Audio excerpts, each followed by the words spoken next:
it's getting darker and darker, and there's just no way right now for these drivers to know exactly what's going to happen. These guys are going to have to be really, really careful and tiptoe around the track until it's either stuck. Not even 10 minutes into this race, and I feel like we've got enough strategy going on for a whole event, but still a long, long way to go. There's Yellowstone, there's Yosemite, but for racing fans and for Grid Life's Elkhart Classic, the destination is Road America, the National Park of Speed. Free ride in the front of the field here. Look at Emil Tab up the inside for the race lead. We head down to the first corner. And these guys have no idea what they're coming into. Look at this field. They're 2 wide, 3 wide, a couple places slip and slide. Side by side for the race lead, 54-48 through 3 and 4, working lap number 60, 110 laps to go.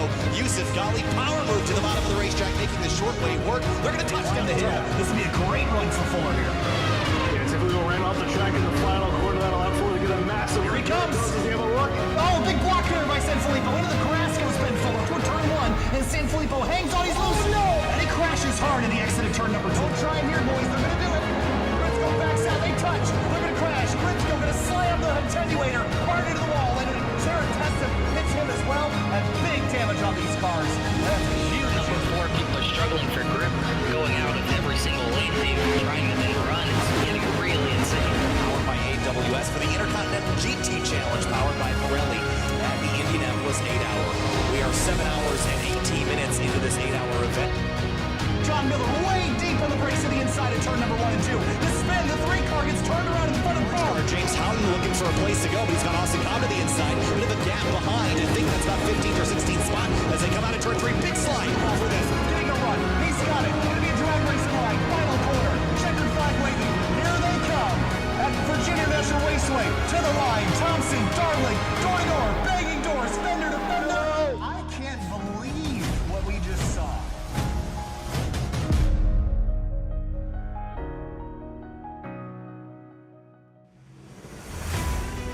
The season started with a coast-to-coast journey from Miami to Phoenix at 2 of America's premier oval venues. But our third round of the season takes us much deeper into the heart of the American South, this time to a road course. It won't be relaxing, but we'll spend 43 laps undoing all the lefts we started with in rounds 1 and 2, unwinding the wheel to the right this week. It's only for a moment with Texas and Pocono up next on the schedule, but for those with prowess on the road courses, this is where they'll make their mark. Nearly 2.5 miles of dips, climbs, twists, and turns, 16 challenging corners. This is Barber Motorsports Park. It's the Coca-Cola Grand Prix of Alabama for the Indy Elite Series. My name's Kyle Heyer, joined by Tom O'Gorman for the third round of the 2021 Coca-Cola Bottling Company of Kokomo Indy Elite Series. Our first go at a road course, Tom. Really excited this one underway. Yeah, we kicked this thing off with 2 very unique ovals, very different races, but the cream rose to the top both times. It was actually pretty shocking to see Christopher Demeritt take the win at both, despite being such different races. I think tonight is the first time that we're going to see a little bit of a different shape come to this championship, because we are turning both ways. Road courses are just a whole different animal. Absolutely, and this road course in particular is one of the craziest animals in all of North American road racing. 16 corners, Tom. It's a challenging one for sure. Those 16 corners, they're high downforce, high speed, and very narrow for an IndyCar. Yeah, this place is busy in any car, but in IndyCar especially, it's a very quick downhill flick of the wheel left at turn 1 and then straight back up in the longest corner of your life through turns 2 and 3. It's just forever. Then you go way downhill and climb a rise, a big mountain up at turn 4, flat out down into turn 5 and 6. A very tight hairpin going to challenge drivers putting power down. A short shoot into kind of a corkscrew-like chicane at 7, 8, 9. A really fast, almost flat-out run through 9 and 10. And then another huge elevation change at turns 11 and 12. You notice most of these corners are linked to at least one other corner, if not 2 or 3, and that's what makes Barber so much harder. Through that final run at 14, 15, and 16 is another big sequence that's hard to put together. And it's also very, very wide. Lots of line options through there to take you through a lap of Barber Motorsports Park. Qualifying underway here for our 43-lap, 100-mile race at this 2.38-mile road course. And last time we were here, it was Zach Campbell that won this race, and it wasn't close. He went out there and dominated. We also had a big crash on the opening lap, and it caused a full course caution. There's a lot to talk about tonight, Tom. From the strategy perspective, we've been all out racing at the oval so far, but with qualifying underway now, we're going to head down to the racetrack and talk about a little bit of what we should pay attention to in terms of on the race cars. We're running our higher downforce aerodynamic package, the road course variant. Also, you're going to notice the red sidewall on the tires of Christopher Demeritt's number 144. These are the alternate tire compounds, a grippier, stickier tire, but they're going to wear out a lot faster. This was basically the alternative tire to the primary, which is a black sidewall tire. And Tom, you have to use each tire for at least 2 laps, pit in lap included. But I think we're going to see drivers split this up in very different ways tonight. And it's a 43-lap event, so that's you only have to run this tire for 2 laps, but you get a lot of option on where to run it. Here in qualifying, I wouldn't even be surprised to see in the 3 laps that they get to put their time down, maybe go out and then reset and go again even. Here in this session, but that was a look at Christopher Demeritt, and here's Philip Kraus, who's been a big factor in both of the races so far this season. He was last year's champion as well, been kind of quietly being successful so far this year, but these races are going to look very different than the first 2. Obviously, the first race at Homestead, we saw the very low trim oval setup with the aerodynamics on these cars. And then last week, we saw kind of the road course setup that you're looking at right now, but at the oval at Phoenix. And both of those races, it was really tough to break away from the field. You had to be super, super consistent. Here at a road course, you can really start to drive away from somebody once you get into that rhythm. So I wouldn't be surprised to see this thing string out just a little bit more like it did last year when Zach Campbell took his win. Up and over the crest, aerodynamic downforce is going to come at a premium, especially following other cars here tonight. So let's keep an eye on traffic. There's going to be a lot of cars here, over 30. Again, big understeer for Andreas Eick. He is actually a provisional pole sitter right now, 106.742, the fastest lap that we've seen. Andreas Eick, Adam Blocker, and Christopher Demeritt have gone 1, 2, 3 in both of the races so far, but Blocker missing this week. They're not going to do that a 3rd time. Also noted that you talked about Philip Kraus, how successful he has been lately. He's going to have to be successful from the tail of the field this week at EOL after last week. So a lot of work to do for Philip Kraus. No matter where he qualifies, he'll have to start at the back. And passing is a challenge here for anybody in any car, let alone a Dallara IR18 Indy car. So a lot of work for everybody. Demeritt on pole now as he goes quicker, a 106.712. Interested in the tire choice here in qualifying. Eick on the reds, Kraus on the blacks. He's going to be on the blacks because he's starting at the back, would like to take his better tire when he's got cleaner racetrack. And pretty mixed, but it seems like more drivers on the alternate than not. Andreas Eick just went pole with the alternate. So it seems like drivers are picking the red tire early, maybe for that first stint, and then they'll go to the blacks later. I like that call. I'd rather have the soft stuff early when I can make passes. Well, and because passing is going to be so challenging here at Barber Motorsports Park, qualifying is going to be even more important. It's going to be really tough to make up ground. So putting those alternates on here in qualifying when they're going to shine, they're going to give you the fastest lap possible, and then you may not need them later on because you can defend. Whereas if you're saving those reds for later in the race, you might, even if you have a little bit faster car in the corners, it's kind of tough to pass somebody in those corners when you could just start ahead of them right now. Liam Quinn out on the racetrack right now in the number 44 car. Another strategy component we'll have to worry about tonight is the push-to-pass system. You get a couple applications of a little extra boost of power that will help you on the straightaways. I think that this is probably going to be the least effective road course we'll see that system utilized on. I'm not sure it's going to really change the face of this race, but it'll help you out a little bit if you need that extra little boost of power to catch back up to somebody, maybe overcome some of that aero wash a little bit later. How about the weather here today as well? 71 in the air, 89 degrees Fahrenheit on the track surface, so it's not exceptionally cool, but it's not roasting hot either. And this track can get pretty hot and slick, so I think today is a blessing for these drivers. Yeah, they won't be too challenged with that 89 degrees, but what they will be challenged with a couple of things here at Barber. You'll already notice the elevation here. There's an extreme number of blind corners. Check this blind entry out, turn 7, and then it just falls away at 8 and 9. Getting the car slowed down, kind of shooting through, threading the needle of those curbs is really tough.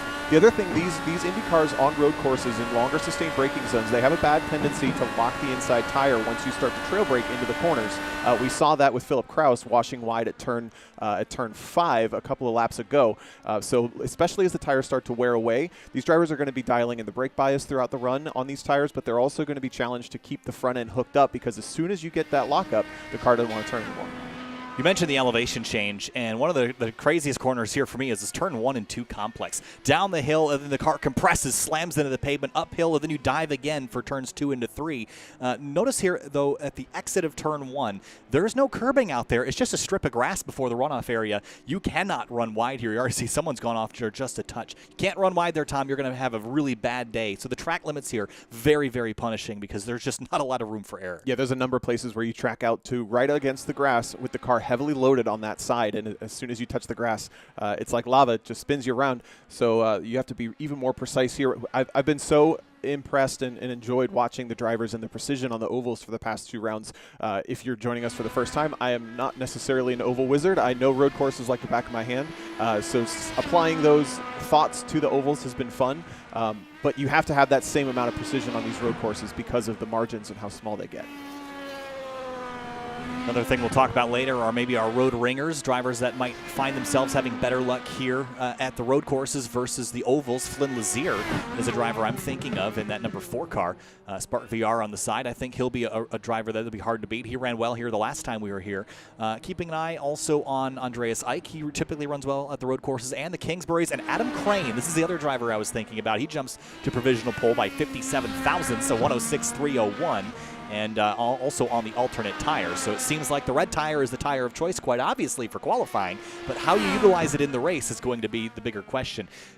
Right now, the case of the simulator, you can basically run the red tire all day long, but they're going to be forced to change to the black. So you cannot take reds and reds. You're going to have to come down when you make a pit stop and change those other the primary tire compound to be in line with the rules. If you do not use both tire compounds, you'll be subject to a 1-lap penalty. So don't do it. Put the right tires on the car. I too was waiting for Adam Crane to come through. He was quickest in practice right before this session switched over to the qualifying. He had a nightmare at Homestead, finished in the 21st spot after not even getting a lap in qualifying. Started 7th and finished 18th at Phoenix. So the 2 ovals have not been kind to this driver to kick off this season. But he is definitely looking like the one to beat because he's led every session so far. We have 30 seconds or so left in this one, and he goes a little bit quicker still. That was a lot faster. A 105.954 puts him almost half a second up on the next quickest driver. That's Ray Kingsbury in the number 25. Qualifying is mostly complete, and with that, we'll take you to the green flag here in just a moment for the Coca-Cola Grand Prix of Alabama here for the Coca-Cola of Kokomo Indy Elite Series. This is our 3rd round of the season. Back to ovals on February 21st for round number 4 at Texas Motor Speedway. But in the meantime, road racing for the first time this season at Barber. Last season, we had a pretty big pileup going into turn 1, and I'm questioning whether or not we're going to have something similar here this week, Tom, but I think it's about time we roll through our starting grid. On the front row tonight, it's going to be Adam Crane in the number 34 and Ray Kingsbury in the number 25. Row number 2, Andreas Eich in the 76 and Brian Carey in the 79. On the inside of the 3rd row, Chad Simpson will start his 42. Outside, Flynn Lazier, road course ringer a bit. Christopher Demeritt, undefeated this championship. He will start in the 7th position alongside Philip Krause, last year's champion, there in 8th. Matt Kingsbury rolls off in 9th alongside Chris Cahoe in 10th in the number 57. Matt Pavelski and Ryan Murray bring up the next row. That is Austin Espedy. He starts 13th with Chris Stouffer in 14th to his right. Andrew Wood in 15th will start alongside Lester Horocek there in 16th. In 17th place, it's going to be Henry Bennett. He'll have to start from the rear of the field. Charles Ante rolls off in the 86 and 18th spot. So that'll promote Davis Adams up a couple and the rest of the field for that matter. But Davis qualifying 19th, Liam Quinn qualifying in the 20th spot. In 21st, it'll be Andrew Kinsella in the number 14, and Carlos Gomez in the 48 rolls off in 22nd. Then behind him, John Downing and Tony Schauer in 23rd and 24th. Joe Branch is a quiet force in this championship. So far sits 4th overall, but he will start 25th today alongside Daniel Ziegers in the 26th spot, Marshall Stanley in 27th, and Matt Hollabaugh there in 28th. Dakota DiCienzo starts in 29th alongside Jason Brophy in the number 88. He'll be just struggling to get through the afternoon. In 30th, Adam Dock and Aaron Ruffs bring him 31st and 32nd. And on the final row, Dan Ench and Christopher Matrizian, 33rd and 34th. Before we dump our 2 drivers to the back, again, that is Philip Krause and Henry Bennett, EOL for this green flag. So up front, it's Adam Crane in that 34 car. Tom, keys to the race, tire strategy. You got to use both the reds and the blacks, the primaries and the alternates. When are you going to take those tires? What tires do you start on? Front 2 rows, obviously the reds. Well, this is the first championship that we actually have this feature available to us in iRacing, so I think this is as big a question mark for the drivers as it is for us. Be curious to see how that one plays out, but the next thing is passing premium. It's going to be tough to make up positions on the track, which is going to make that tire strategy, but your pit strategy in general, even more important. it's a lot easier to pass somebody in a pit lane than it is on this road course. That's why qualifying was so important. Then road ringers. Do we have special drivers out here that are better at the road courses than the ovals? I know we got drivers that are better on the ovals than the road courses. It's going to swing the other way for the first time this season, so make it up while you can. And once more, our weather for today's race, a gorgeous 71 in the air, 86 on the racetrack. It's cooled off just a little bit, just in time to go racing for the Coca-Cola Grand Prix of Alabama here for the Coca-Cola of Kokomo in the Elite Series. Barber Motorsports Park, 16 turns, 2.38 miles. We'll run 43 laps. It'll take us, if we go green from start to finish, 47 minutes. Awful quick here tonight. Going to feel like a very quick sprint. So Adam Crane again on that front row in the 34 car. Sitting on pole. On the outside, it's Ray Kingsbury in that number 25. He's looking for a little bit of better luck. He's been involved in a couple crashes. Not all his fault this year, so I think he's looking forward to having this front row start. And if he can stay put on the outside of Adam Crane through turn 1, he'll have the best line into turn 2. Yeah, that's a very good point. The tracks that change directions and corners that change directions in close succession to each other are so much harder to pass at. But if you can hang the outside of a corner, you almost immediately inherit the inside and the preferred line through the next. And turns 1 and 2 here are very much that way, as are many of the places. The other shout out I just wanted to give, our second place driver in the championship, Adam Blocker, is not here tonight. He had other commitments and won't make this one. So he had a heck of a run the first 2 rounds. Unfortunately, that blue machine is not on the track. So heading towards the backside of the racetrack and looking off the roll bar here of Ray Kingsbury. This next portion of the racetrack, I think, is so challenging. The back half of this place, to carry enough speed over this blind crest here, this requires so much practice to get right in a Miata, let alone in a high downforce Indy car. Track falls away, and then you're clinging to the right side curb here. Don't get too far on it. You'll slip, and you'll go off, and it's not a whole long way until you find a tire barrier here. This is such a scary part of this racetrack. Yeah, blind in and blind out. It's kind of the worst combo, but it is one of the most fun sections of the track. Before we get into this huge decreasing radius, do you add distance? Do you add speed? Do you cut distance? What do you do through turn 15 to get into turn 16? That's another one of those sequences where if you hang the outside, you get the inside right away. All right, time to go racing. 43 laps for the Coca-Cola of Kokomo Indy Elite Series. It's the Coca-Cola Grand Prix of Alabama. You're watching on Sim TV. Side by side, Ray Kingsbury, Adam Crane, your pole sitters. Here we go. Green flag flies, and we're racing in the Coca-Cola Grand Prix of Alabama. And we're racing for 43 laps down to turn 1. Nice clean getaway for Adam Crane. He leads the field down to the first corner and is free and clear. Look at the rest of the field, how busy this gets right away. We're almost 3 wide. A couple of cars scaring the grass on the outside, but it looks like we have not repeated last year's nightmare. We're clear and clean through turn 1, 2, and 3, up over turn 4. Almost 3 wide again for Christopher Demeritt, who's going the wrong way. He's 8th right now. Going the wrong direction. He's won both the races so far. Running wide is Kingsbury. No, that's Matt Kingsbury, the brother, out in the dirt at the exit of the hairpin. He's going to lose all the spots that he had at the start of this race. Will drop to the rear. Out front into the corkscrew for the first time. Crane leads the way through. Kingsbury, Ray Kingsbury in behind. Andreas Ike, Brian Carey, and more. Side by side is Demeritt alongside the Chad Simpson machine, the 42. 7th to 9th on the grid for our championship leader, but clean and clear so far, so that's important. If he can make it through this one, I think he was the first to say really last week in his post-race interview that he may not be as confident and comfortable on the road courses as Adam Blocker sounded like he absolutely would have been, and a number of these other drivers seem to be. So I think maybe we'll see Demeritt settle into this one a bit as he's getting a little bit hung up by Chad Simpson, picked up the spot, but then has hung these drivers up. Have a look at the tire selection here. Pretty much everybody hit the front of the field. Down to 23rd place is on the alternates. And everyone from 23rd on back, essentially, with a couple exceptions, is on the primary. Flynn Lazier, oh, big crash. That's Brian Carey and Flynn Lazier. Oh, no, they were 4th and 5th on the track, getting together at the crest of turn 2. Wonder if Lazier maybe showed the nose going through turn 1. Oh, he just got into the back of Carey, picked up the rear tires. They both just awkwardly drove off track. It was definitely a mistake there. Yeah, Lazier had a run around the outside, and it looks like Carey got a big push, and Lazier didn't expect him to check up quite the way that he did. Another car off, David Adams, spun in turns 5 and 6, and he's going to resume at the back of the field there in 30th. Demeritt, whoa, big trouble here at the top of the hill. Carlos Gomez is off. And Demeritt was slow heading into the corner, and so chaos has ensued after a very clean first lap. Yeah, and there's another car out to the right that we can't see. You see one car went around the entire incident. Oh, Demeritt's back in the pits here, Tom. Oh, he got turned around. Oh, this is a big crash. Oh. Liam Quinn involved. This is after whatever we were just watching, a little further up the track. So we thought Demeritt was clear through. He's got a nose on the inside. Oh, he loses it on the way in. somehow dodges the bullet, and then I think he's going to get. Yeah, he broke looped suspension. again. Broke suspension. Oh, The yeah. left rear is broken on that first spin. Picked up a whole bunch of drivers involved in that, unfortunately. So Christopher Demeritt from hero to zero, first 2 wins of the season in the first 2 races, and now out early.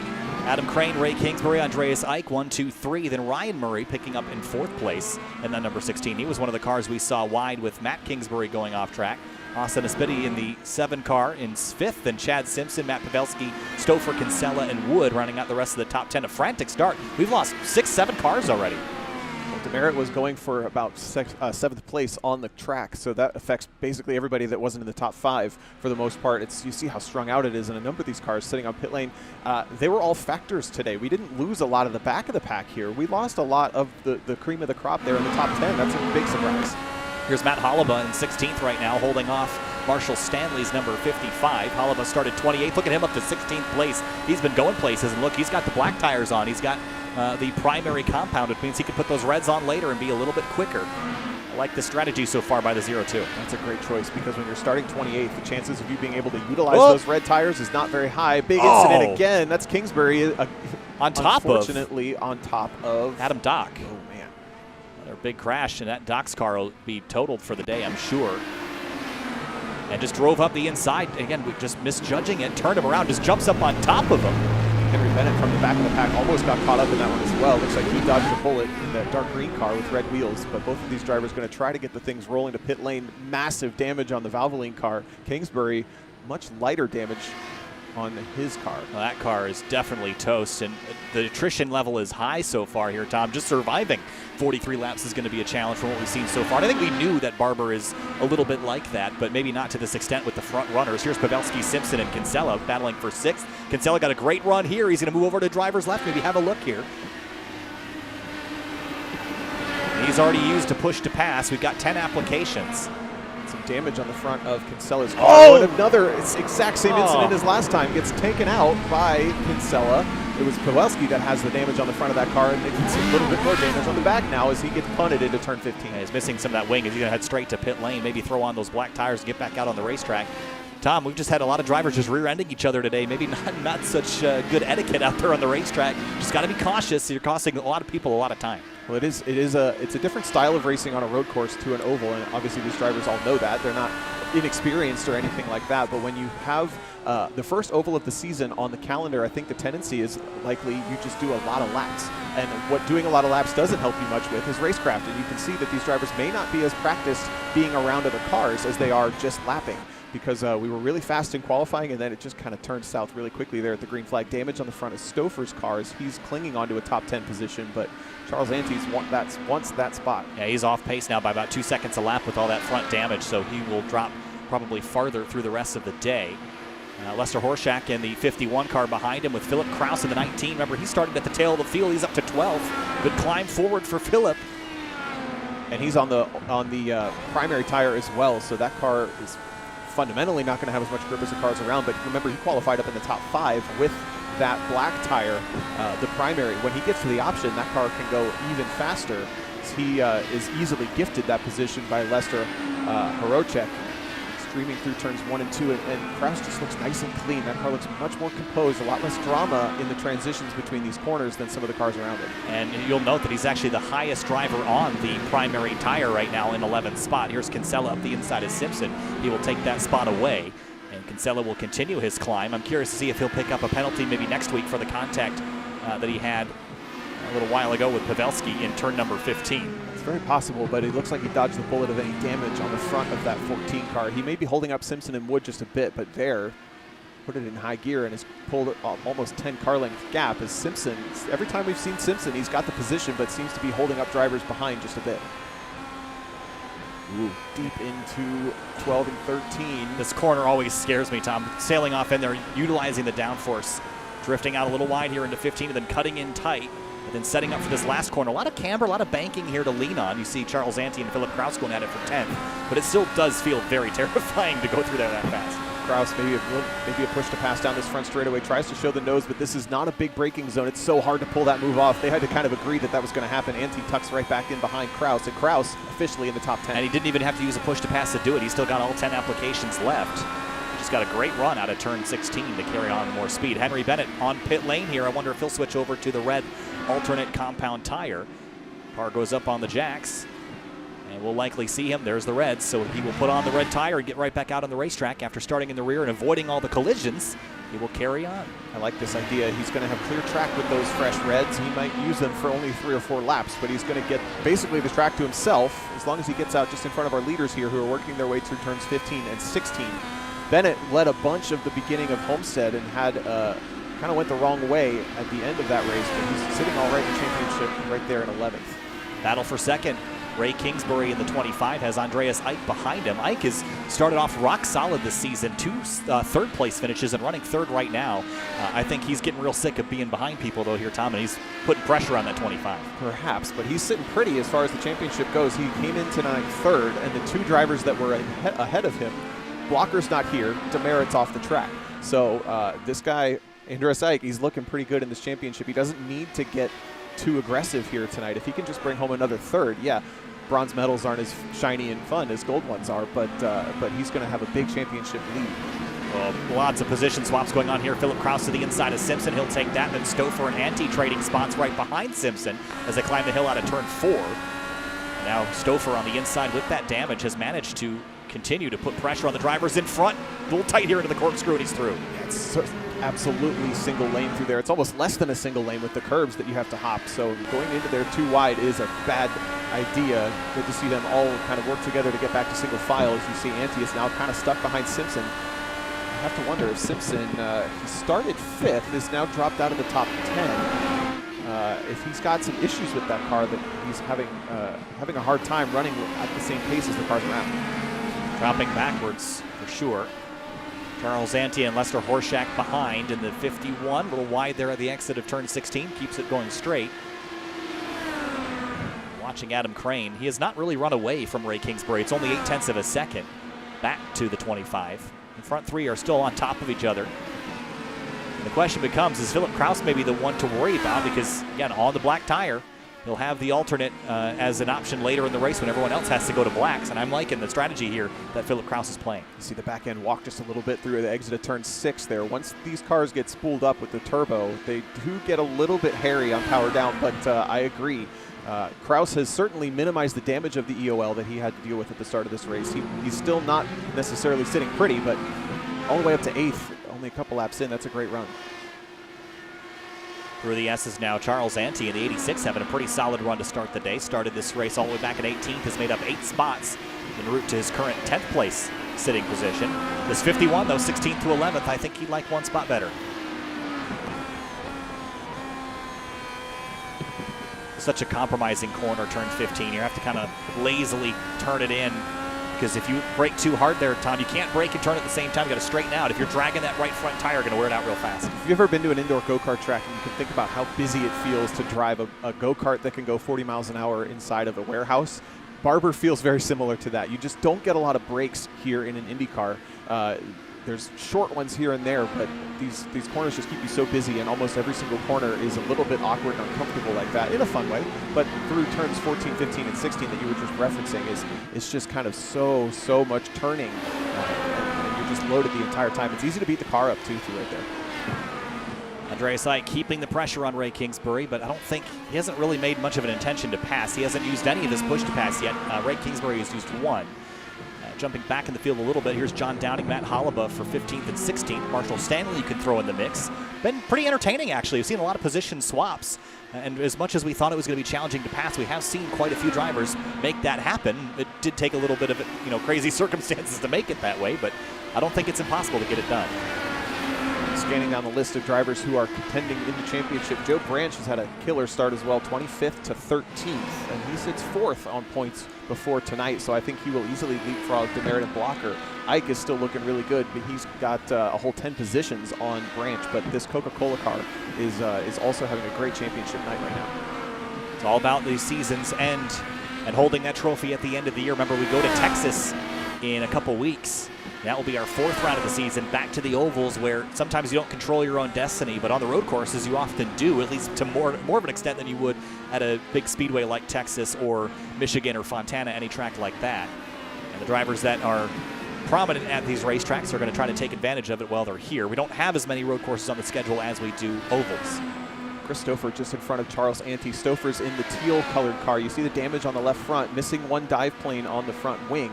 The whole corner of that wing is missing, and it shows on his pace. Last time through, he was over a half a second slower than Charles Ante. Ante's probably dealing with a little bit of aero wash behind that 13 car, but the damage on that 13, I think Stauffer might be a bit of a sitting duck as the tire starts to wear. Across the line now, working lap number 12, Philip Kraus has hit pit lane, and my guess here, Tom, is he's going to throw on the other tires and run from here out to the end.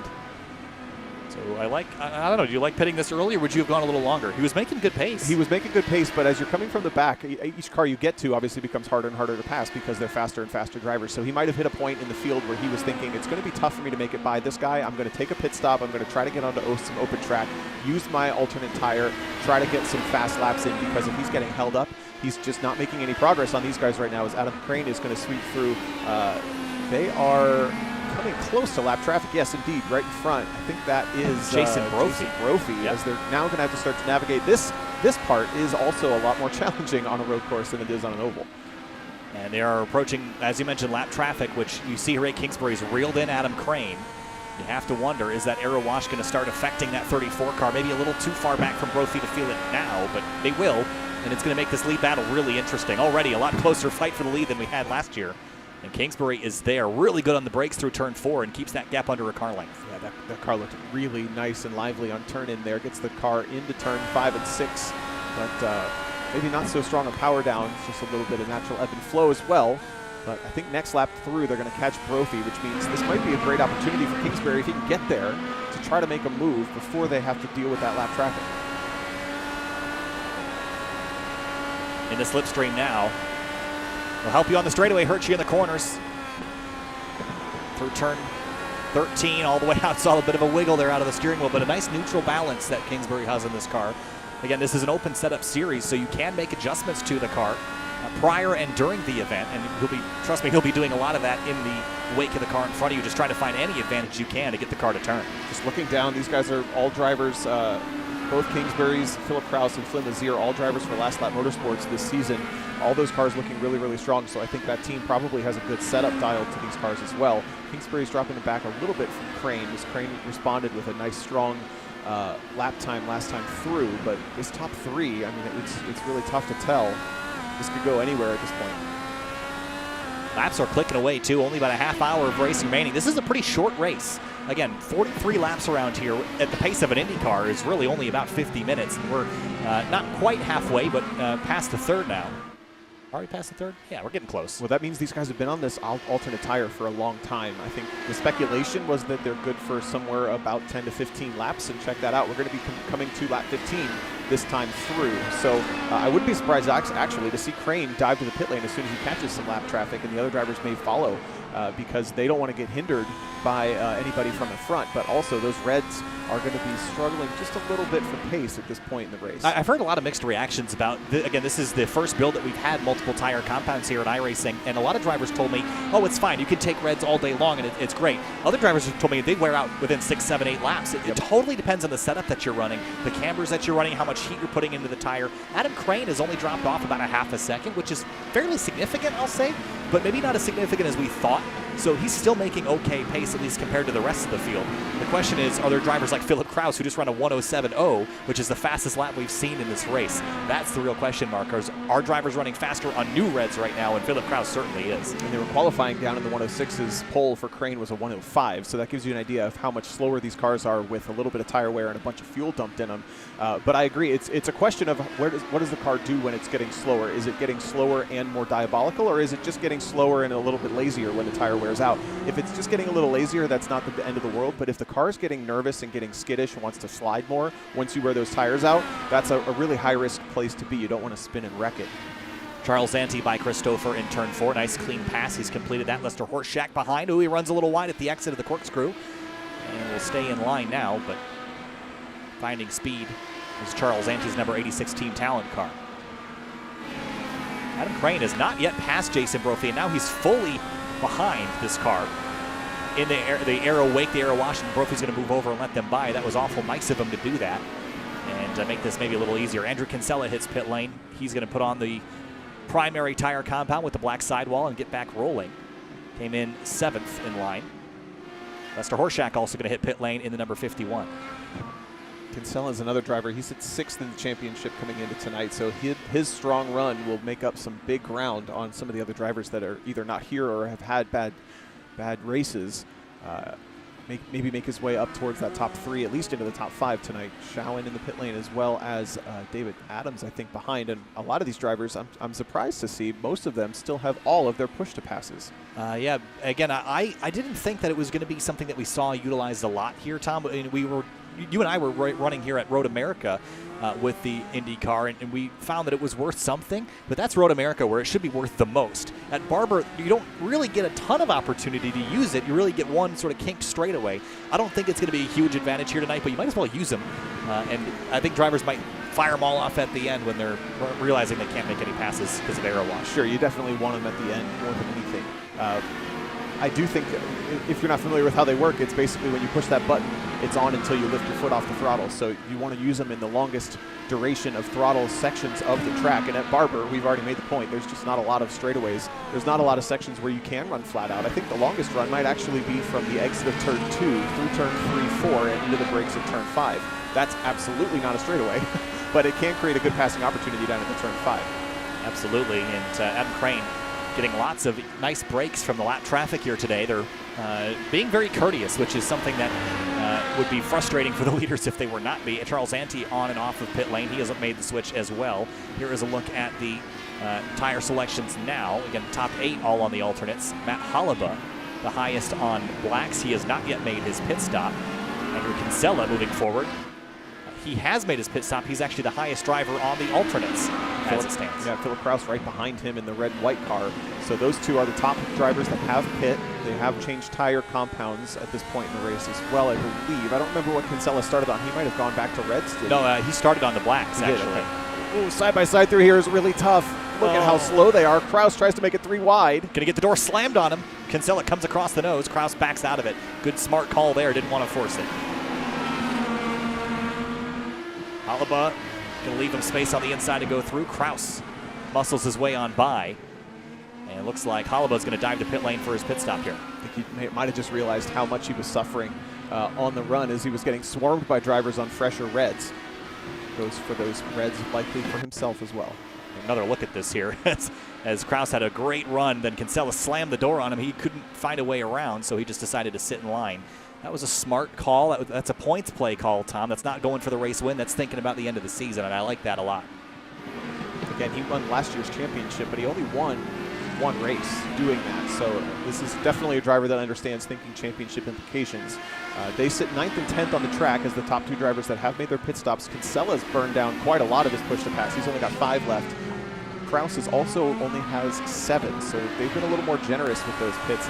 A couple of other drivers in front are now on pit lane as well.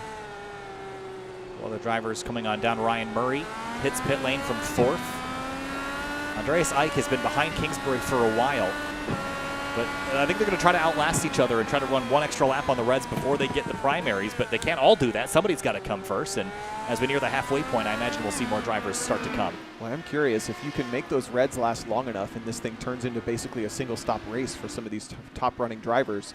The drivers that are switching to the reds in the middle of the race, we're not even actually at the middle and they're already switching to the reds. It's almost a guarantee they're going to have to switch back to blacks. So I think we may see some drivers try a one-stop strategy here, but I think anybody who's tried 2 because of that is really going to hurt themselves unless we get a full course caution. Unlikely at this point. We saw one last year right at the beginning of the race, but they're not common occurrences in the Indy Elite Series. So I think we'll probably be running green to the end. So you have to kind of plan your strategy accordingly. Kraus getting out of the mirrors of Kinsella just a little bit and into the corkscrew. Lifts off early. Trying to focus on the exit here.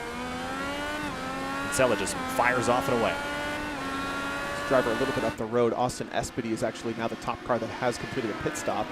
He sits in 6th. It's been a little bit quiet tonight, but sweeping through turn 14 and 15. It's a good climb from 13th to 6th for that driver, and he's running down Chad Simpson, who has yet to pit. And we've seen Simpson have a little bit of pace problems early in this race. Yeah, his best lap is a 1.5 seconds off of Adam Crane's best lap, and one of the slowest best laps of anybody in the top 10. So he is definitely struggling in the early going here, and I'm not sure that the primary tire compound will help a whole lot. I was going to say, if he was on the primary, that might make a little bit of sense, but he's been on the alternate the entire time, which should be a faster choice. But it's very interesting to see a driver that qualified 5th struggle like that. Marshall Stanley hits pit lane out of the top 10, so he will go on to, it looks like, the alternate tires, and he will rejoin the racetrack. Andrew Kinsella and Philip Kraus running 6th and 7th. Kraus is going to have to get real creative if he wants by Kinsella. We saw Kinsella show his hand earlier. He's not willing to just move over and let the faster car by, and I do believe that Kraus is the quicker car right now. Both drivers can pretty much walk away from tonight being pretty proud of what they've accomplished right now as far as I'm concerned. There's a bit of a tug from Philip Kraus. He's definitely the quicker car, but I was going to say Kinsella up from 21st. Philip Kraus had an EOL, so these guys have both made up a lot of positions. He's listed starting 8th, but he started back there in about 36th. Long ways back. A lot of attrition here tonight. We started this race with 34 cars, and there are only 24 of them still running on the racetrack, so we've lost 10 drivers in the early 20 laps or so of this race. There's one driver rejoining the racetrack. Looks like Dan Ench in the 52. He's on the alternates now. Chris Cahill in the 57 hits pit lane for his first pit stop of the day. Adam Crane is still out on the racetrack, but Ray Kingsbury has made a stop, as has Andreas Ike. That leaves Crane out in front, and he's now going to hit pit lane, so he will also go onto the primary tire. So he got one more lap out of these. How quickly was he able to do that lap relative to how quick Kingsbury and Ike get back up to speed? I think Kingsbury and Ike were both on the primary tire. Is that what I saw? Kingsbury and Ike were on the alternates before. Now they should be on the primaries. Okay. Looks like Ike is actually on the alternate. So he might be going on a 2-stop strategy then, Tom. That was real tight coming out of pit lane for Adam Crane. So Ike must be on a 2-stop strategy because he should have taken primaries if he was only planning a 1-stopper. So he's definitely on a 2-stopper. And Kingsbury's choice paid off. Look at that. He goes through on the pit exit after Crane got balked by that lapped car, trying to make it back onto the track. Kingsbury resumes the lead, having done his pit stop. He's on the primary tires now, and in theory, we are basically right at halfway if he can do this with no more pit stops. Yeah, that might be. 25 is looking really good, but that's doing a task. I don't know. I don't think you could go that far, Tom. I think you're more tire limited and pace limited than you are by fuel tonight. So I think it's going to be a 2-stopper for probably everybody. But we started off with so many drivers on alternates. Now look at the list. It's pretty much half and half. Yeah, I think. Whoa! Kingsbury, big slide. That was almost a wipeout there. Well, I cannot believe he saved that. That was a massive save, and that's a risky run when you start on the best situation possible. Look, that car is still so nervous. Comes through this big flat-out kink. He's been on the grippier alternate tire the entire duration of this race. This is his first lap at speed on the primary tire. And watch the back end just step out. Oh, man. That was a clencher for sure for Kingsbury. He will retain the lead. And Adam Crane and Andreas Ike, 2nd and 3rd. You know, if they're not fuel limited, I really do think Kingsbury will easily be able to bring this thing home because he lasted the entire first half of the race, at least 21 laps of it, on the alternate tire. The primary should be more durable, which means he should be good to go as long as he's got enough fuel. If pass. Ike down the inside for 2nd. He will take it away on Adam Crane.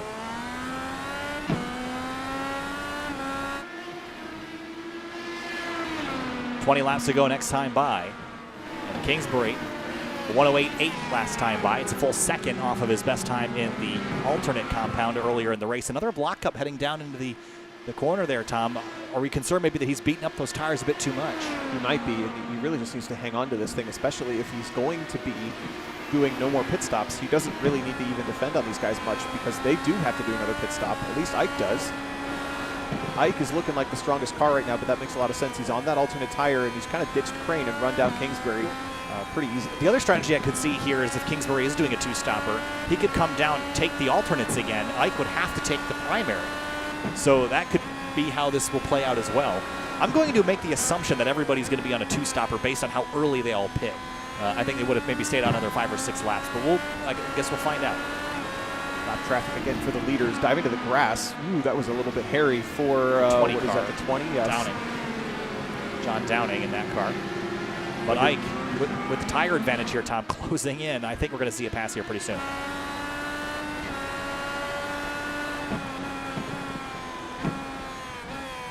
Up over the curbs here, and just gets so much more rotation through the center of the corner. Now chasing him through the S's. Certainly Kingsbury's going to be taking it a little bit easier through there this time through. No drama for the leader in the 25 car. Ike visibly faster on all of these corners. But he's got that problem we alluded to early in the broadcast. Passing is at a premium here at this track, and even though Ike has the faster car, he's got to figure out what to do with it. No other major battles on the racetrack at the moment. Kinsella and Kraus having a fairly good fight for fifth, but the battle for the lead is the one most volatile at the moment. Turn 2 and 3, late apex here. Their big tall curb on the inside is aim for your apex. Now here's a pass for position. Kraus will go up the inside of Kinsella for fifth. That was tight. That's a really tough spot to make a move, but Kraus is through. That's fifth. They've got a long way to go to catch up to Austin Espedy, who started in the 13th position. He's up to fourth. A long way up the road, 4 seconds. Kinsella's going to try to go back down the inside. Couldn't do it for the race lead, though. Ike is here.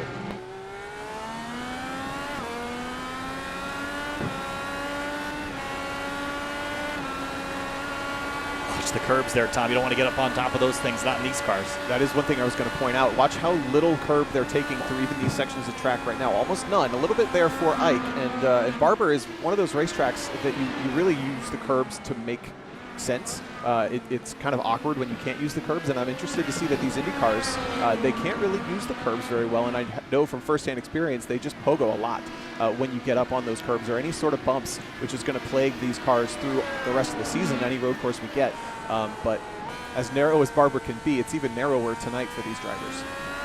Watching the battle for the race lead, Ray Kingsbury in the 25, Andreas Ike in the 76. Ike has started the season with 2 third-place finishes down the inside for turn 4, late on the brakes. And he'll go and take the spot away. Kingsbury leaves him plenty of space. Ike to the race lead.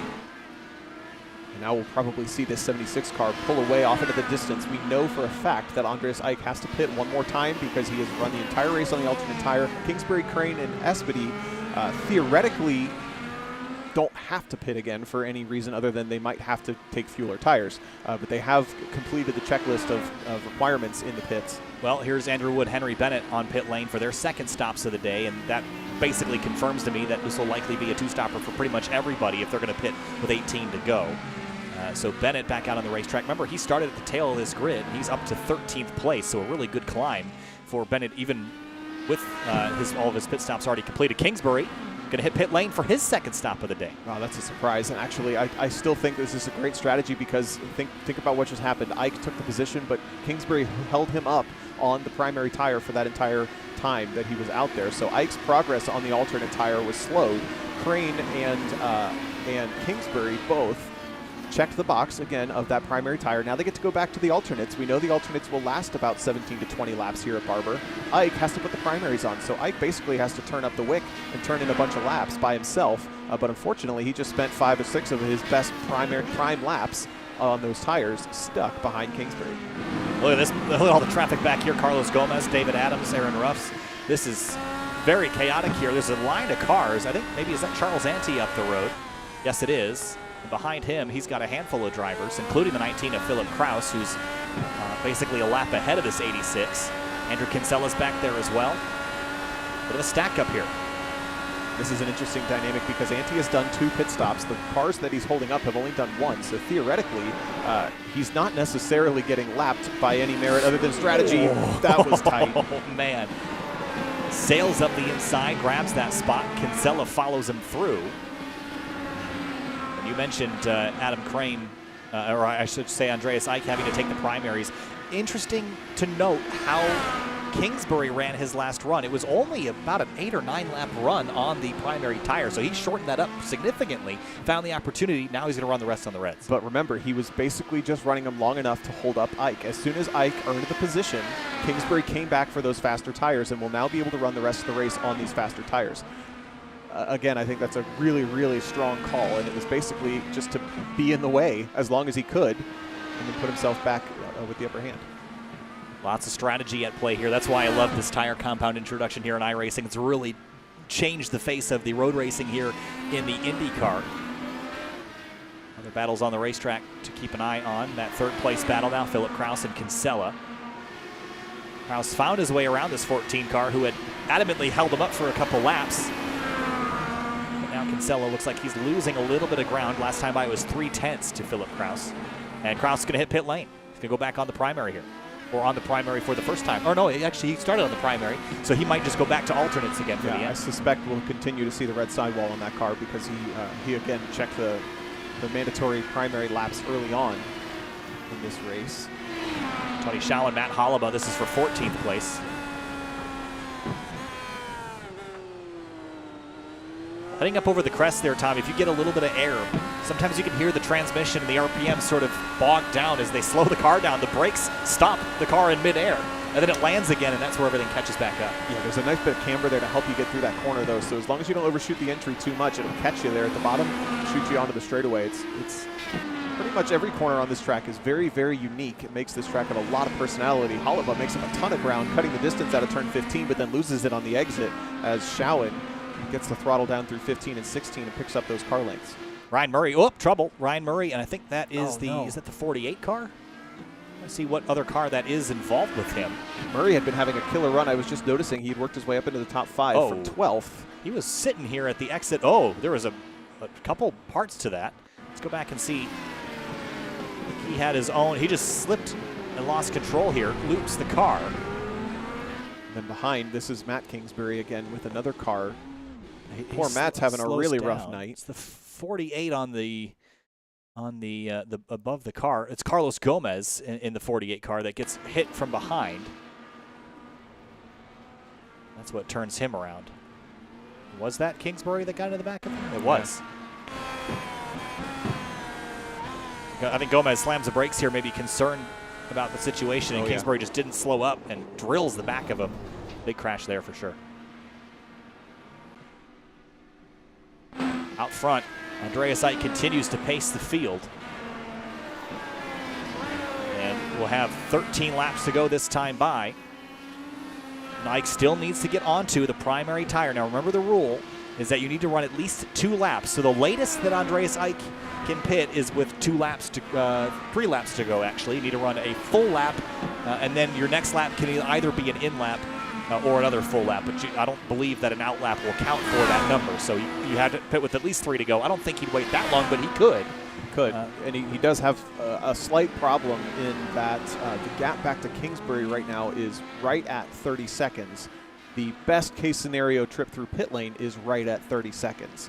So theoretically, they're basically tied other than strategy factors on the track. So Kingsbury runs 3rd, but is right at striking distance for when Ike completes that stop. And then you add in, Ike's going to be on the worst tire. Kinsella back on the blacks for his 2nd stop of the race. And moving up to Christopher, got the front wing put back on that car during the pit stop sequence. He's immediately picked up a whole lot of pace. Austin Espedy behind him in the number 7. As a look out to driver's left into the hairpin, he will go down the inside and take that spot away. Espedy's completed 2 pit stops, so that car is on the upper hand with strategy as well. Takes the position away on the entry to the corner, but doesn't get it done. Maybe a push to pass there for Stouffer to try to get back by. And they tuck in single file once again through 7, 8, 9. Whoa, is that Kraus behind? It is. Deep on the brakes. All for position here, all for 5th spot. Riding on board. Slingshotting between the curbing here, and Kraus not on the button, but I think he wanted to for a moment.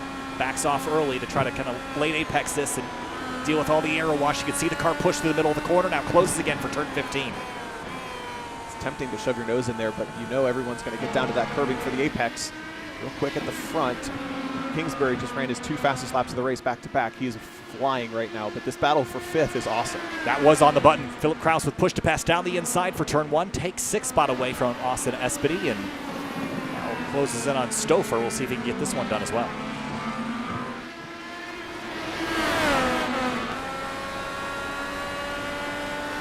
Down the inside. Didn't need push to pass for this one, just later on the brakes. And through and into 5th. In the top 10, the only drivers who have not used push to pass are Adam Crane and Ryan Murray. They're still running up in the top 5. Kraus has used half of his. He's got 5 remaining. He sits 5th on the track, but he's the 2nd car running that has completed 2 pit stops.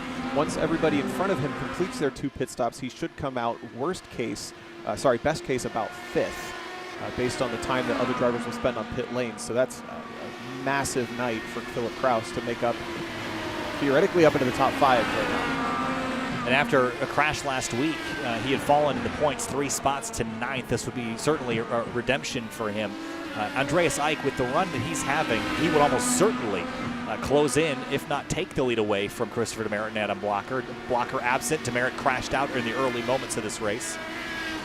And Joe Branch also having a pretty solid night, but it has gone from very good to average. He has not made a second stop yet, and he's down in 12th spot, so maybe not trending as good as it was earlier. Christopher and Austin Espedy still fighting for 6th here. 7 car down the inside, he'll try this again. And maybe a little bit more conviction this time, but they're still going to drag race up to the corkscrew, and no, Stouffer will lose.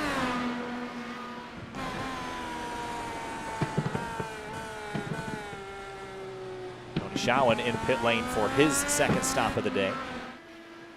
Andreas Eick running pretty quick laps, though, mid-107s, and not falling significantly off pace, and he's been out on the racetrack for 14 laps, so he is taking care of those red tires, not absolutely blowing the doors off of anybody, but he is maintaining a reasonable pace and not wearing out the red sidewall tires and can make them last longer. We only have 10 laps to go here, Tom, so even with the primaries, he can't lose that much time. Yeah, he's really doing a great job, and the only real problem that he has is that Kingsbury's put together a whole slew of 107.1s and 107.0s. It's just now in lap traffic slowed down slightly that last time through to a 107.5, but Andreas Eick seems to be only able to do those 107.5s in best case. Now he's got some lap traffic to deal with as well. Very patient. He's losing a ton of time. Goes around the outside of 15. I would have just hit pit lane right there. I mean, that was worth a couple tenths on its own. He is through the traffic with 9 laps to go. Charles Ante and Jason Brophy fighting for position. This is a race that Brophy, I'm sure, was not looking forward to. Won last year's season opener at Homestead and then went off to win another race later in the season. But so far has not had the luck that he's needed. And in behind Charles Ante through turn 1, a little bit of aero push off the nose. We'll follow him down the hill. This is for the top 15.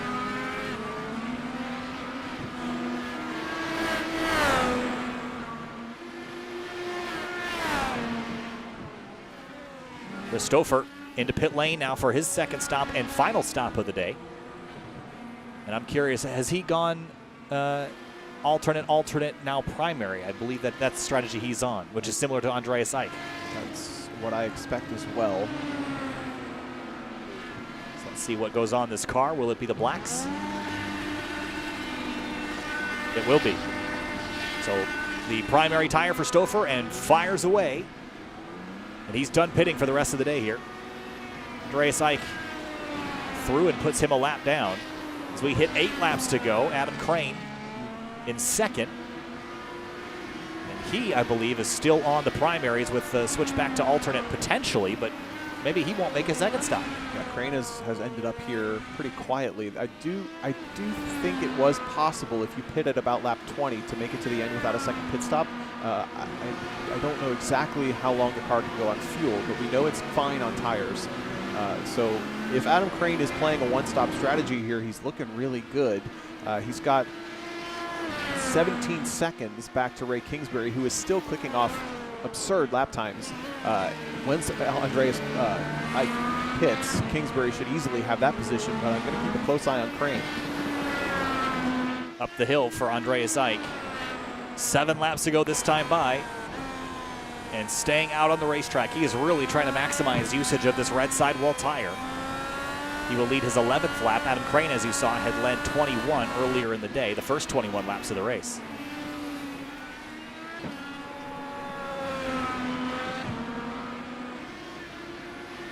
Back in 14th, Charles Ante and Jason Brophy still going for 14th spot now.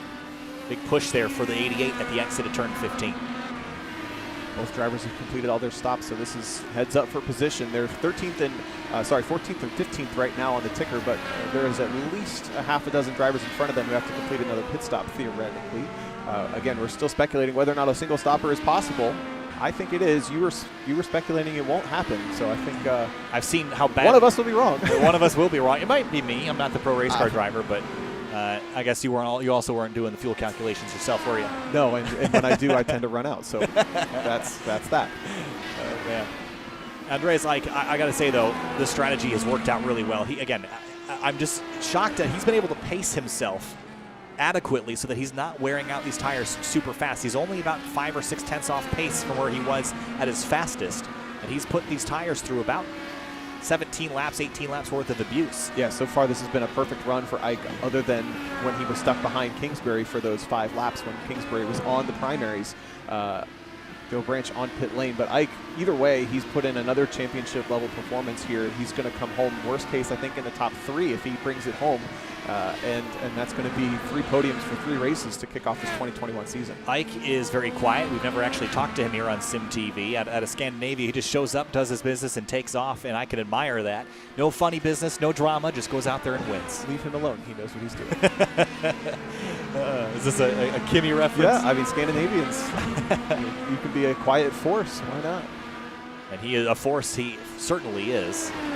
Through the S's here at Barber, coming to 5 laps to go. Ryan Murray on pit lane, another driver that has quietly run inside the top 10 here tonight. We haven't really talked a whole lot about him, but he's just had an average day. And I say average meaning above average inside the top 10. Yeah, he was, the only incident he's had was that self-spin down into turn 9, which he minimized the damage to, was able to restart and pull away without any damage. Unfortunately, a couple other drivers were caught out by him sitting there, but he wasn't in their way or anything. That was kind of on their own. He's on the primary for the rest of the race, sits 9th.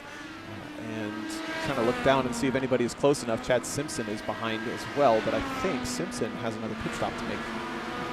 Potentially. He is on the primaries as well. Andreas Ike to pit lane, leader on pit road with 5 laps to go. Puts on the black tire and will return to the racetrack. And where is Ray Kingsbury? Going to go by on the front straightaway. It's going to be so close. Kingsbury should have turned in fast enough laps. Yes, streams right past, and it's going to be an almost 2-second gap as Kingsbury gets by some lap traffic. No, it's not going to be 2 seconds. It's going to be 2 car lengths. That race for second is tight. Adam Crane is well up the road. And the question remains, can Adam Crane complete this race? 5 to go with no second stop. I have to imagine that's what he's trying to do.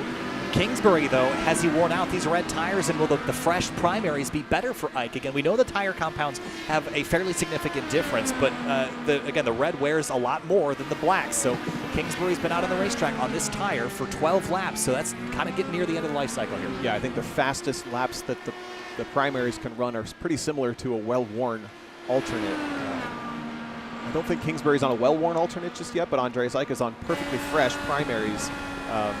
The question also still is, is Andreas Ike's car balanced such that it's maybe a little more confidence-inspiring than Kingsbury's car appeared to be on those primaries? Because remember that scare he had, that was big.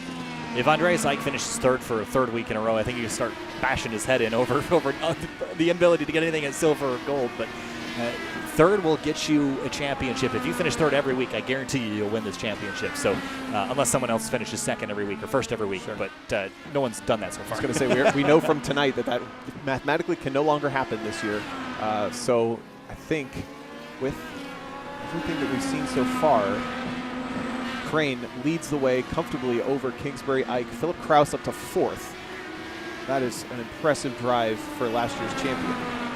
There's Andrew Wood on Henry Bennett, or actually Henry Bennett behind these guys. This is Wood on Kinsella, real tight through turn. Oh, slip! And he's not going to be able to gather it back up. He does. Oh, well, It took a couple tries, but he locked the thing down and didn't 100% go around, but lost a lot of time. Henry Bennett up another spot there in the dark green and red. Honestly, 7th place, not bad considering he also started from the tail, but Philip Kraus definitely outperformed him this afternoon. Kraus on the alternate, still on the attack. Drivers up the road. About 8 seconds. I don't think he'll get there, but well, he's got to watch out for this traffic as well. A lot of traffic to deal with here. Up the inside, he'll take 1 spot. I think he'd like to get by Holliba as well. That was a decisive slice of the inside. Holliba is defending slightly, maybe just poking out on the inside of the driver in front, but Kraus only's got those 2 push to passes left, 3 laps to go, 1 per lap almost at this point, and uses momentum he had to close 1 more position down. Joe Branch just up the road, but Adam Crane from pole played this very well here, Tom. A 1-stopper, I'm certain at this point, is what he's attempting to do, and we only have 1 other driver that's attempted a 1-stopper. That'd be Chad Simpson in the 42. It's his teammate. Well, look at that. Both cars appear to be on the same strategy. I wonder if that's why Chad Simpson was maybe a little bit off pace early on. Remember, we observed he qualified 5th and was holding drivers up quite a bit.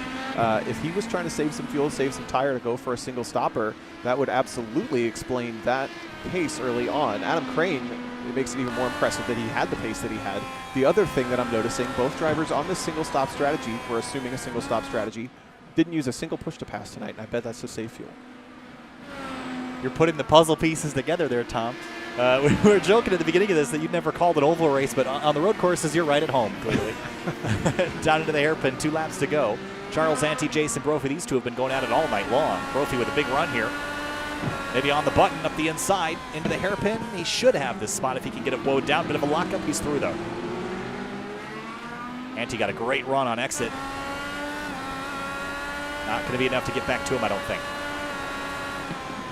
Seeing a lot of drivers with a lot of push to passes left, and we're only going to be a lap and a half left. That's not very many straightaways here at Barber, so I wouldn't be surprised to see a bunch of these cars set new trap speed records into some of these corners on the last couple of laps here. Marshall Stanley defending on Joe Branch for 15th and 16th. Just actually got by Joe Branch, so made that pass now on the defense. Matt Holliba in behind. John Downing, David Adams, a couple teammates here running 20th and 21st. It has not really been an amazing season for this pairing. This team has not really found its legs yet, but white flag is in the air for the race leader, Adam Crane. And while he wasn't out front for I guess the middle portion of this race, he is going to bookend it, Tom, and this has just been a spectacular strategy. Played out well. As long as he gets back to the stripe, I'll give an A+ for strategy points tonight. Yeah, that's a really smart move. A kind of a bold move considering he was the fastest car in practice and qualifying. Started on pole, but decided to go with this single stop strategy and has brought home what will be a very large margin of victory as well, as he's only got about 6 corners to go. Kingsbury's second place was the fastest car on the track for a majority of the middle section. Andreas Eick. Is it another third? It might be. Adam Crane comes into the night after starting off this season not on a great note in the pits at the early moments in Homestead. He will come home at Barber Motorsports Park. The Coca-Cola Grand Prix of Alabama goes to the number 34. Adam Crane comes out of the final corner and wins round number 3 of the 2021 Coca-Cola of Kokomo Indy Elite Series by 12 seconds over Ray Kingsbury in the number 25, who was very thankful to see a checkered flag and put one in the books this season. Second place for him, and Andreas Eick, third again. But he'll close in on maybe leading the points after struggles for Chris Demeritt tonight. Philip Kraus, 4th place in the number 19. 5th place, Osman Espedy in the number 7. Then Henry Bennett, Andrew Kinsella, Andrew Wood, Ryan Murray, Chad Simpson. The rest of the top 10 and the rest of the drivers on the lead lap. But this 34 car, Tom, did it just right. 1 pit stop is all it took. Yes, just a perfectly executed race. Was patient and quiet for a little bit after starting on pole. And you see a majority of the drivers swarming up to congratulate him on that well-earned victory. Only our second winner this season. It's the first non-Chris Demeritt to win a race. Well, we talked earlier. We talked earlier about road ringers, and Adam Crane certainly good on both, but I think shows his strength on the road tracks here tonight. His teammate Chad Simpson comes home in 10th, playing the same strategy, so it didn't quite work out the same way for both of them, but I'd say it was fairly successful and a fairly popular win, judging by the reaction of the rest of the drivers here. And is he out of fuel? Oh, he sure is. That car's turned off, and he's not making it back to the pit lane. But as a driver who has run out on the cool-down lap before with a toe back to victory circle, you don't care. I know He's you also proud. ran out of Watkins Glen in the last corner and lost 2 positions. But thanks for that reminder. Appreciate you, bud. You know, fuel's you got to have it. You do have to have it. Adam Crane with just barely enough. Oh man! And that's even cooler to see all push to passes present in that car to make sure that he had enough fuel to bring it home. He's getting a push back to victory circle is what he's doing. Let's have a look at our race results here, Tom. At the top of the board, no surprises. Adam Crane on pole brings it home. 12 seconds back, Ray Kingsbury in the number 25, and then it's Andreas Eick in the 76, third for the 3rd straight round. I'm sure he's getting sick and tired of hearing that. Philip Kraus back of the pack to 4th. Austin Espedy, Henry Bennett also back of the pack to 6th. Kinsella, Wood, Murray, and Simpson, the rest of the top 10.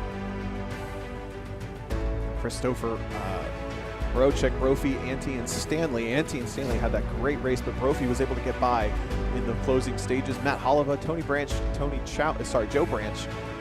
Decent championship night for him as well. He was 4th before tonight. He's going to fall back slightly, but Tony Chow, Aaron Roofs, and John Downing, top 10 only cars on the lead lap. David Adams, Chris Cahill, Dan Ench, Carlos Gomez, a little bit of trouble for those drivers tonight. Matt Kingsbury crashed early. Matt Pavelski turned around off the nose of another driver, Adam Dock. Chris Demeritt, 2 wins in the first 2 races. It will be 29th, 41 laps down in round number 3. Liam Quinn in the 44 car, also a poor night for him. I'm sure he would have liked a little bit better. But we've got Philip Kraus waiting for us. He started at the back. He ended up finishing in 4th place tonight, Philip. Hey, congratulations. Brought it home inside the top 5. That was a valiant effort. Nice job. Yeah, it's a bit of a shame. Probably could have been a bit better, but I'll take 4th, I guess. I gotta be Can't really honest. complain about it, but I definitely had the pace, I think, to win. But back of grid kind of fizzled out those plans, you know. I gotta be honest, I thought you'd be more excited after that run. I mean, it's hard to pass here at Barber. Strategy at play quite a bit. What was the strategy going in? I mean, was there always going to be the 2-stop strategy? Because we saw the driver that won ended up on a 1-stopper. So how much of that was a discussion with your team? Never really a discussion, because I felt like if I did a 1-stop personally, since I was going to be back in traffic, I was just going to get held up, because obviously when you're 1-stopping, you can't push the brakes as hard. You have to lift early, and it's really hard to overtake when you can't outbrake people, you know. So it was always a 2-stop. I was always going to start on the blacks just so I could get them out of the way, since they didn't really have any pace, and the reds, when they fell off, they're still a tiny bit quicker than fresh blacks. So. Well, Philip, 4th place tonight for you. Congratulations. A pretty solid run. We'll see you next time out at Texas. Good luck to you out there on the oval. Yeah, thank you. Move on now to Ray Kingsbury, who came home in 2nd place tonight. 12 seconds back. Strategy between you and Andreas Ike and a handful of other drivers, Ray. Finally got one a result you can really be proud of, and while it was 12 seconds back from the race winner, pretty good fight there with Andreas. Take us through your night. Yeah, I didn't think we would be quite that quick, to be honest with you. We didn't really do as much race prep as we'd like. It's it's just a busy time right now, but the Sim Racer Coin Spark Virtual Reality car was just really quick. Spark Virtual Racing, actually, sorry.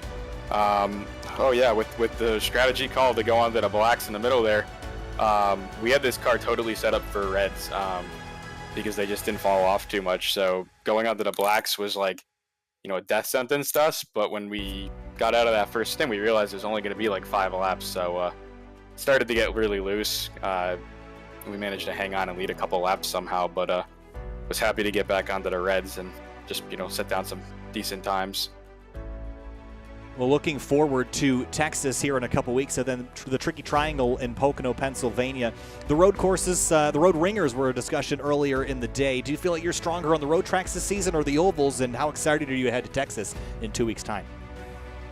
I feel like we've got a really strong package at a lot of tracks this season. In the past, the roads have been our struggle, but we got some new gear in the last year or so, and it's just made us a lot better on the road courses, and also really good teammates who have helped with the mentality for setup building, and it's taught me some things on how to set up the car for the road. So we made a few tweaks on this thing from what Phil had given us earlier in the week, and it just got really planted in the front, and it was really not that much of a difficulty to drive on reds.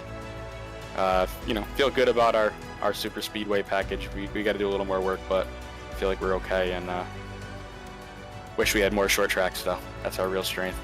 Well, plus 13 in the points last week. Undoubtedly another gain coming after tonight. Ray, congratulations, 2nd in the Coca-Cola GP of Alabama. We'll see you in Texas in a couple weeks. Thanks, Kyle. Thank you.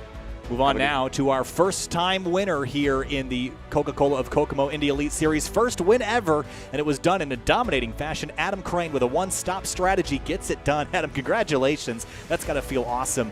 A 1-stop strategy, you and your teammate Chad Simpson, the only drivers to pull that off. How much fuel saving went into that, and how excited are you to get your first win in the series?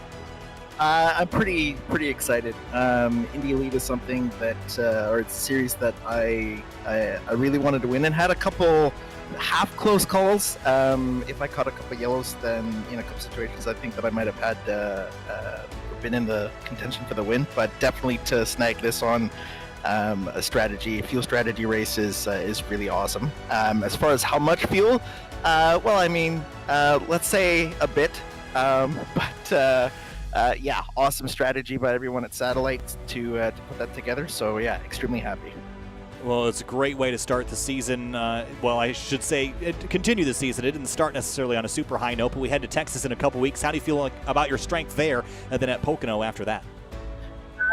We'll have to see. I'm happy there's a little bit of a break in between Texas and now. Our oval program hasn't exactly been where we want it, so it's been a little disappointing, our results the first 2 weeks, but definitely happy that we've got the time to really try to coerce a setup out of the IndyCar and be ready for Texas and Pocono. Well, an awesome run for you tonight, winning by 12 seconds. And hey, congratulations. Enjoy it, soak it in, and we'll see you at Texas in a couple weeks and take on the 1.5-mile quad oval there. Good luck to you out there. Thanks so much. Just before I take off, I just want to say thanks to Chad and Cy for spotting, SimTV obviously for the broadcast, Indy Elite for putting on a great series, and thanks to my loving partner and parents who hopefully will be watching this. And happy birthday, Dad, who turned his or had a birthday here in the last little bit. Well, happy birthday, Dad Adam. Congratulations. Thank you again for joining us, and we'll see you next time at Texas. Good luck, guys. All right, that's going to wrap things up here tonight. Tom, a pretty spectacular race, all things considered. Barber is not one that I always look at as saying this is going to be super intense, high action, but it was today. A lot of strategy also helping really make this race super, super entertaining. This is our last road course for the next 2 rounds. We'll head to Belle Isle after Texas and Pocono, but your thoughts on our first road race here and how the strategy push to pass tire selection factored into this one tonight? I think really that tire strategy is what brought this thing to life tonight. It's so much fun to watch. And the other thing that stands out to me, just in hearing our interviews for the winners and the second and third place drivers for the first 3 rounds of this race, you can tell that these drivers, winning is the expectation and anything less is not acceptable. The drivers that are second and third, they wanted to win so badly. The driver that won, yeah, I won. Cool. So that just tells me how competitive the series is and how high quality the racing will continue to be, because it's been a blast so far. Absolutely, and with that, it'll be the last bit of broadcast here for 3 weeks here for the Coca-Cola of Kokomo Indy Elite Series. The next broadcast will be on February 21st from Texas Motor Speedway.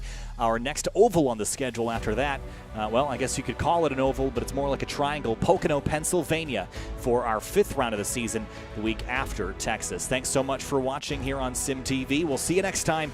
Next broadcast you'll see, it'll be Thursday night. Scars Super Trofeo will be our next broadcast. That will be from WeatherTech Raceway Laguna Seca, followed up by Prototype Challenge presented by Lazy Rocket. Thanks so much for watching. We'll see you in 3 weeks for round number 4 of the 2021 Coca-Cola of Kokomo Indy Elite Series.